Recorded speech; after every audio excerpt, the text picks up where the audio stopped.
வணக்கம். மந்த்ரா டிவி அன்பர்களுக்கு என் அன்பான வணக்கம். தொடர்ந்து இந்த சேனலுக்காக நீங்கள் கொடுத்து வருகின்ற ஆதரவிற்கு கோடான கோடி நன்றி. தொடர்ந்து இந்த சேனலை பாருங்க. இதில் வருகின்ற கருத்துக்கள், ஜோதிட பதிவுகள், ஜோதிட கருத்துக்கள் உங்கள் வாழ்விற்கு ஒரு வெளிச்சமாக நிச்சயமாக அமையும். தொடர்ந்து ஆதரவு தாருங்கள், பாருங்கள். இன்னைக்கு பார்க்க இருக்கிற தலைப்பு விவாகரத்தும் பிரிவினையும் இந்த கிரகத்தால் வருகிறதா அப்படின்னு ஒரு தலைப்பு. இன்னைக்கு முதல்ல இருந்த காலமெல்லாம் போய் இன்னைக்கு சின்ன சின்ன விஷயங்களுக்காக, சின்ன சின்ன கருத்து வேறுபாடுகளுக்காக, தன்னுடைய சுக துக்கங்களுக்காக, சந்தோஷங்களுக்காக, தனிப்பட்ட வாழ்க்கை முறைக்காக ஒரு ஆணோ பெண்ணோ பெற்றோர்கள் கஷ்டப்பட்டு சிரமப்பட்டு அவர்களை பொருத்தம் பார்த்து மண்டபம் பிடித்து உறவுகளை எல்லாம் அழைத்து கடன்பட்டு எவ்வளவோ சிரமங்களுக்கு மத்தியில திருமணம் அப்படின்ற ஒரு பந்தத்தை ஏற்படுத்தி கொடுக்குறாங்க. இது காலத்துக்கும் நல்லா இருக்கணும் அப்படிங்கறதுக்காகத்தான் இந்த திருமணத்தை 1000 காலத்து பயிர் அப்படின்னு சொல்றாங்க. அது என்ன சார் 1000 காலத்து பயிர்? 1000னா 10 தலைமுறைங்க. இன்னைக்கு நான் பண்ணி கொடுக்குற செய்து கொடுக்குற அந்த திருமண வாழ்க்கை உன்னோட 10வது தலைமுறையிலையும் நினைச்சு பூரிப்படைகிற மாதிரி நல்ல வாழ்க்கை வாழுங்க அப்படின்னு சொல்றதுக்கான விளக்கம் அது. அப்போ இந்த 1000 காலத்து பயிர் அப்படின்னு சொல்லக்கூடிய திருமண பந்தத்துல இன்னைக்கு இன்றைய கலிகாலத்துல இன்றைய காலகட்டத்துல நடக்கிற கொடுமைகள் பல. என்ன அப்படின்னா, சின்ன சின்ன விஷயங்களுக்காகவெல்லாம் உனக்கு என்ன பிடிக்கல, நீ போயிரு, உனக்கு எனக்கு எந்த சம்பந்தம் இல்லை, இனி நீ வேற நான் வேற, இஷ்டம் இருந்தா இரு, இல்லைன்னா போயிட்டே இரு, நான் அப்படியெல்லாம் உங்ககிட்ட வாழணும்னு அவசியம் இல்லை, எனக்குன்னு ஒரு தன்மானம் இருக்கு, எனக்குன்னு ஒரு வேலை இருக்கு, எனக்குன்னு ஒரு சம்பளம் இருக்கு, நான் என் வாழ்க்கையை பார்த்துக்கிறேன். நிறைய குடும்பங்கள்ல மறைமுகமாகவும் ஓப்பனாகவும் இப்படி ஒரு கசப்புல வாழ்ந்துகிட்டு இருக்கிறத நம்ம கண்கூட பார்க்க முடியுது. என் ஆபீஸ்ல ஜாதகம் பார்க்கிறேன் அப்படின்னா 10 ஜாதகத்துல 2 ஜாதகம் மனக்கசப்புகளை பத்தி கேட்க வர்றாங்க. அது நினைக்கும் போது மனசுல இனம் புரியாத கவலை இருக்குங்க.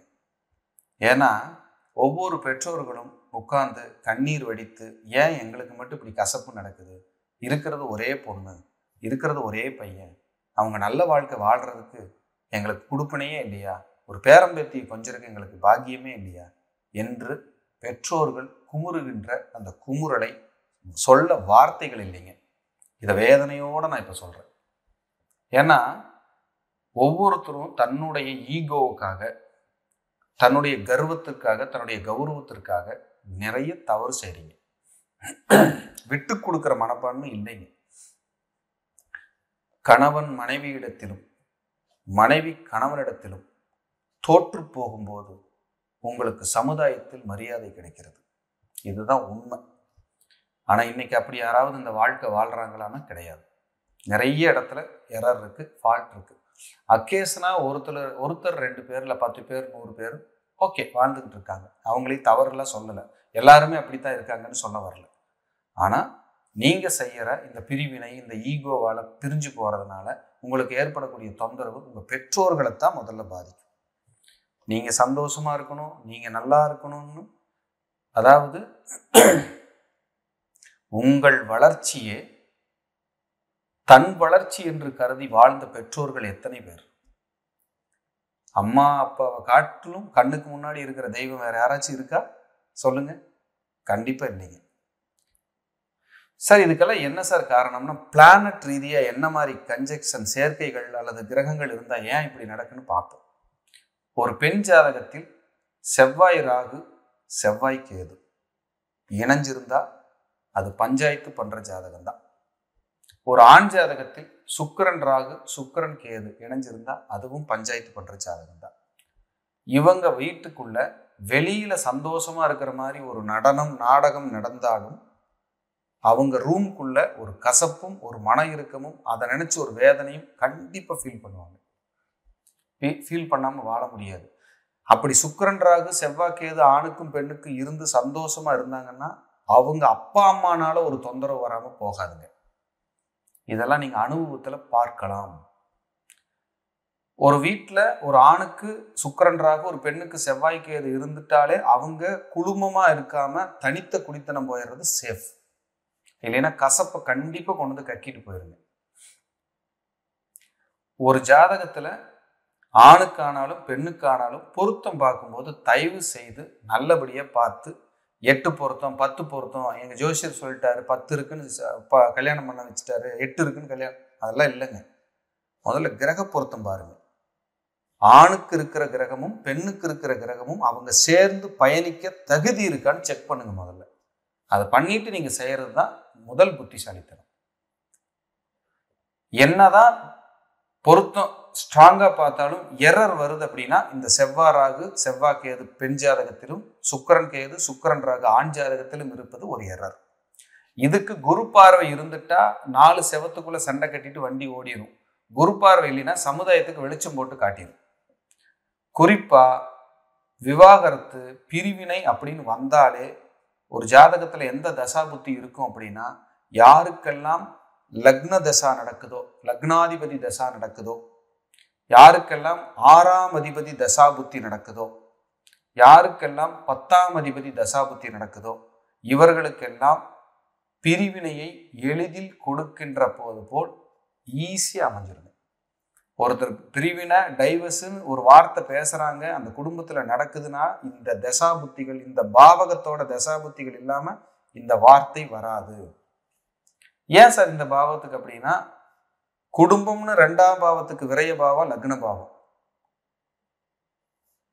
அதே போல 7ஆம் பாவத்துக்கு விரய பாவம் 6ஆம் பாவம். அதே மாதிரி 11ஆம் பாவத்துக்கு விரய பாவம் 10ஆவது பாவம். அப்போ 1, 6, 10 தசா புத்தி யாருக்கு நடக்குதோ அப்போ பிரிவினையை நோக்கி பயணிக்கிற மாதிரியே இருக்குங்க. இல்லை அவங்க வாயிலிருந்து பிரிஞ்சுக்கலாம், நீ வேண்டாம் நான் வேண்டாம்னு சொல்ற ரூல் வந்துருங்க.